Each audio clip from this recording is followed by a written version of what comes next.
This is Lesson 7, Similar Polygons, Activity 3. Find someone similar. And in this activity, there are 10 cards. And there are 5 pairs of figures that are similar. There's 5 different pairs of figures. Each pair is similar. And so you're supposed to walk around. And so each student gets a card, and you're supposed to walk around and find your partner that has the similar figure, and then go through some arguments of why those two polygons are similar figures. So in this case, I'm just going to go through each of the pairs. So hopefully you've either done this activity first, or you go do this activity afterwards and just remember what's going on and try to make those arguments without looking at the video. Okay, the first set that are similar. Notice that this length is 6 units and this length is 9 units. Well, 9 is 3 halves of 6. So if you take the 6 units and divide it in half or multiply it by 1/2 of 6 is 3. 2 halves of 6 is 6. And then the third half is half of the 6. It's 3 more units. So 3 halves of 6 is equal to 9. So the factor that takes 6 to 9, so its corresponding side, is 3 halves. Let me just mention for a moment that all of the angles are congruent. They're all 90 degrees. And that's important because similar figures have congruent angles. So if the sides, if the corresponding lengths are each multiplied by the same factor, it becomes a scale factor, and they are similar figures. So the scale factor is 3 halves. At least at this point, we think that it's the scale factor. And also, if you go in the reverse direction, so 9 times 2/3, 2/3 of 9 is equal to 6. So if you scaled this down from the 9 to the 6 units, it would be a factor of 2/3. They are reciprocals, 3 halves and 2/3. So if you scale something one way, to go back the other way, you multiply by the reciprocal. All right, so 3 halves of 6. I wrote this out a little bit in a little bit more detail so that you can see how to do the multiplication. So it's 3 times, and that 3 times 2 is the 6. So it's 3 halves times 6. And then these 2's equal 1, so they cancel. And so what you're left with is 3 times 3 is 9. So this is the arithmetic. But just thinking through it, and you can get it just by thinking through it. And we did this before, 3 halves of 6 is equal to 9. So that's the 3 halves of 6 is taking 6 divided by 2. So it's the 6 right here, divided by 2, and then multiply that 1/2 times 3.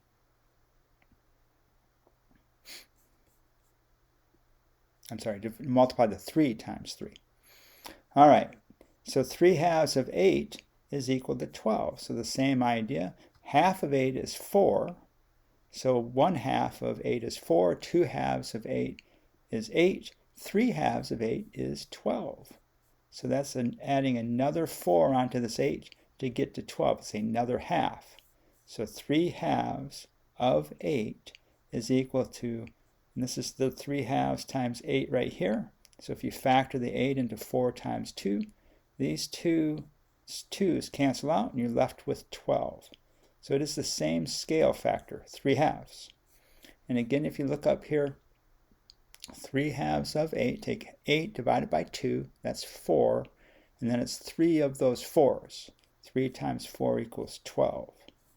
And up here at the 6, you take the 6 divided by 2, that's 3, and it's 3 of those 3's. 3 times 3 is equal to 9. So it's 3 halves, and it's 3 halves. Now if you take these images and you line them up at the center of dilation, so line up each vertex at the center of dilation, you should be able to draw a line. If they're scaled images, you should be able to draw a line from the center of dilation through each vertex on a straight line. So as this scales up, it goes to this point, and as this scales down, it goes to that vertex. So they are dilations that are scaled. They're scaled images.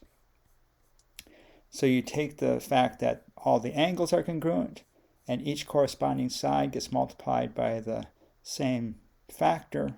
They are similar figures. The next one is this figure. So it's a 3 by 5 rectangle and a 1.5 by 2.5 rectangle. And so the scale factor is 2. 2 times 1.5 is equal to 3. So 2 times this length here is equal to this length here. And actually its corresponding length is over here, but they're both equal. And the scale factor go back in the other direction would be 1/2. 3 times 1/2 would equal 1.5, 1 5/10. And it's the same up here. 2.5 times 2, same scale factor going in this direction, is equal to 5, or 1/2 of 5 is equal to 2.5. So the same scale factor going to the right. Scale factor 1.5, scale factor 1.5. So they have the same scale factor. It's the same scale factor, so it is a scale factor. And each of the lengths are so increased by that same scale factor, and each of the angles are congruent. So that means they are similar figures. And again, if you line up the vertices, draw a line from the center of dilation, it proves that it's a dilation if the angles are all equal.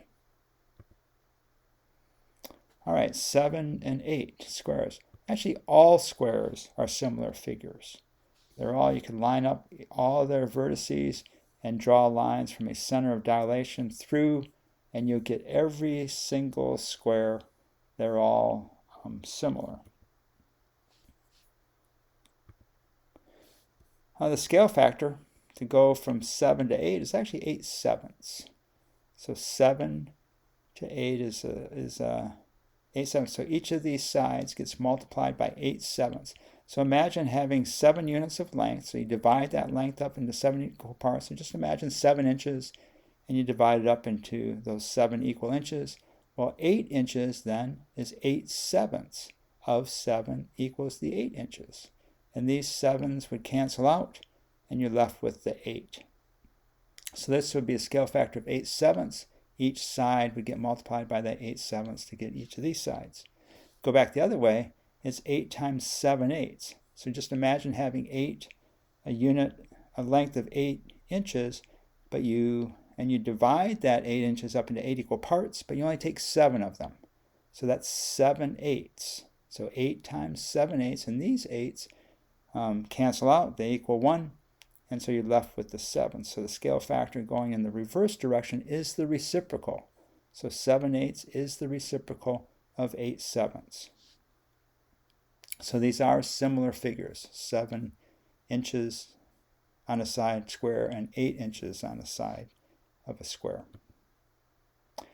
And I'm not going to go through this. This is stuff that we did last year, and we talked about x values and y values and how you got factors that took y to x. So that was y over x. So in this case, it would be 8/7. Or if the x value is 8 and the y value is 7, it would be 7/8. And we're going to come back and we're going to do a lot of this a bit later. All right, these two rhombuses, they have equal angles. So 60 degrees, 60 degrees, 60 degrees, 60 degrees. And these actually are, you can look at them as being reflections, and then you can dilate that. So 60 degrees, 120 degrees, 120, 120, 120. So you can reflect this rhombus, reflect it over, and then multiply it by a scale factor. This would be the center of dilation.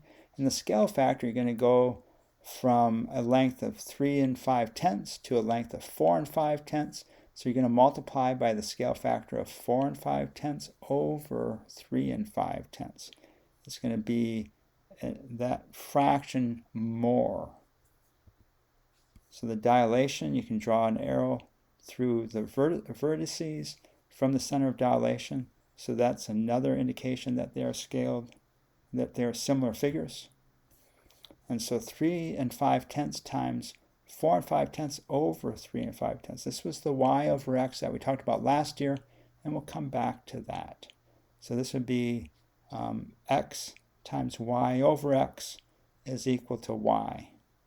And so to go in the direction of scaling it up, it's multiplied by 4 5/10 over 3 5/10. But if you're going to go in the reverse direction and make it smaller, you'd multiply the 4 5/10 by this fraction, 3 5/10 over 4 5/10. That will equal this 3 5/10. A lot of words there. It takes some practice to see what's going on with these. The main idea is you can, through a reflection, which is a rigid transformation, and a translation to move it over here. Actually, the reflection would take it over to there. So you don't need the translation, but then the dilation will take it up to this larger rhombus. That demonstrates, that shows you that they are similar figures.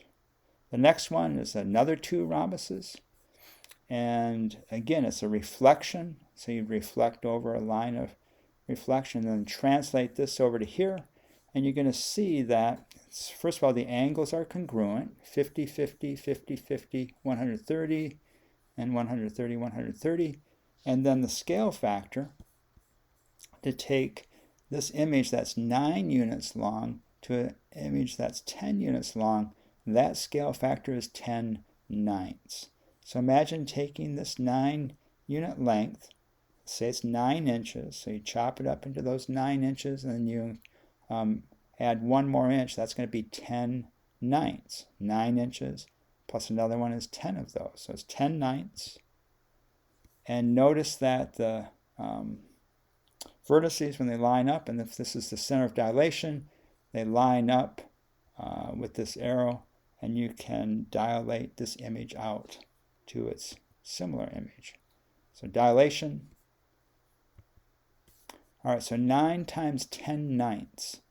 So if you have 10 of these things called ninths, 9 of them is going to equal 1. It's going to equal the original unit, and then you have a total of 10. So these 9s cancel out, and you're left with the 10 units, or the 10, measure of 10 units. If you go the other way, 9/10 of 10 is 9. So if you take 10 and you chop it up into 10 equal parts, and you take 9 of those parts, 9/10 of those 10 parts is 9. These 10s cancel out once again, and you're left with the 9. And these scale factors are reciprocals. 10/9 is a reciprocal of 9/10. So if you multiply by 10/9 to make it larger, then you can multiply by the reciprocal 9/10 to make it smaller. All right, that's the 5 pairs.